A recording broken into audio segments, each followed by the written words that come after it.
and welcome.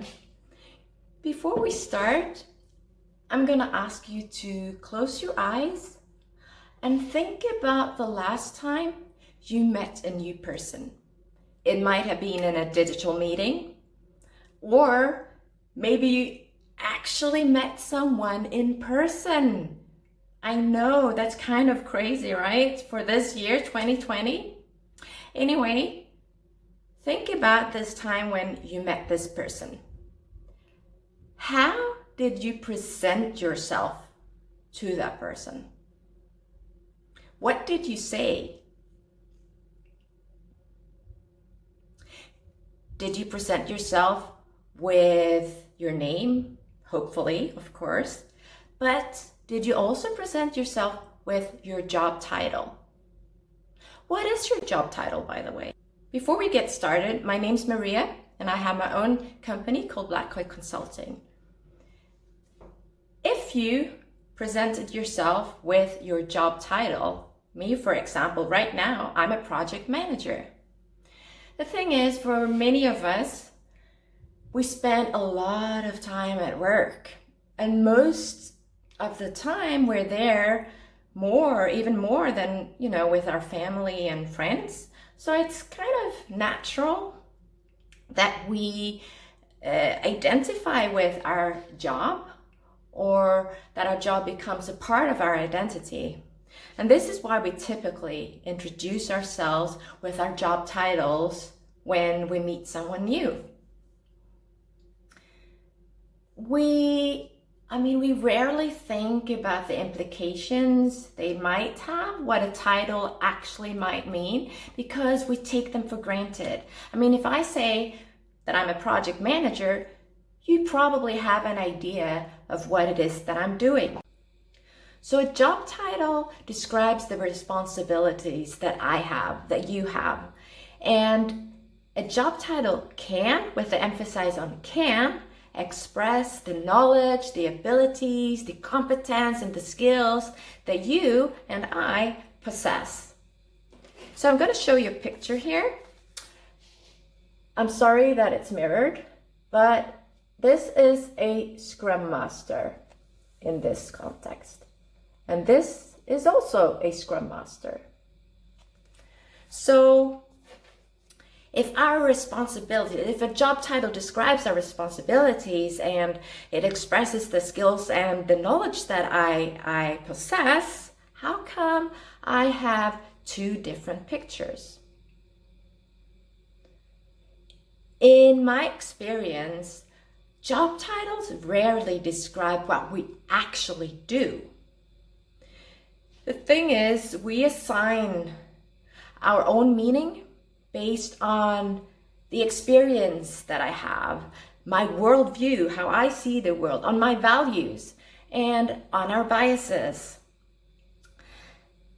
And the implication of this is that it causes misunderstandings and unwanted or unclear expectations.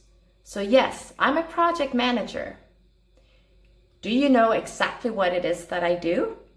So let's get back to identity.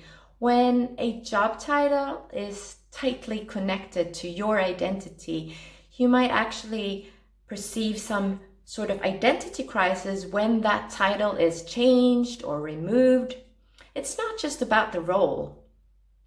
I've often seen this happen in organizational change, where you've been going from a traditional kind of organization to a more agile way of working, where you've been changing the titles or removing different titles to try and fit them together in a new constellation.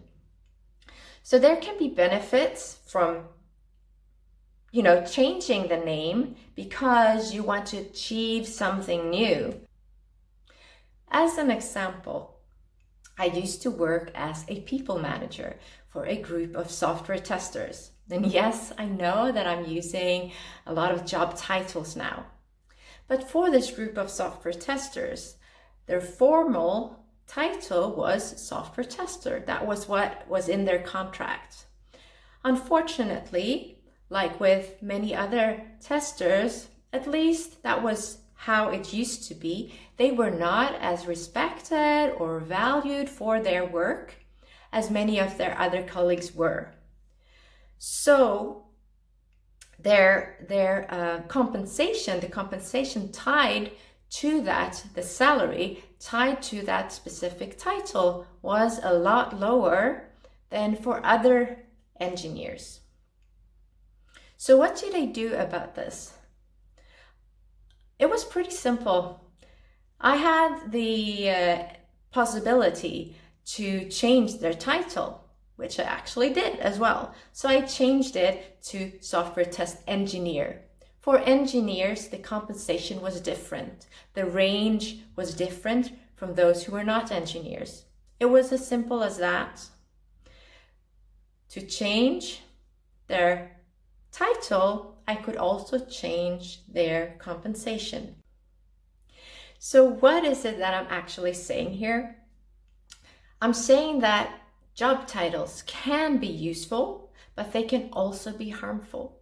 When they're useful, we feel a connection to our job title. We identify with it and we feel pride over the title that we have. When it's harmful, it could cause an identity crisis, or it could cause confusion and a misleading expectation on the responsibilities that you have. So what are my suggestions to approach this? One thing is that you and I can start by asking questions. We can ask when someone introduces themselves as a project manager. Oh, so what is it that you actually do? What are the things that you like to do? What are the things that you value? And what are the things that you don't like to do? What we shouldn't do is to take the job title for granted, applying our own expectations and our own experience on that specific title.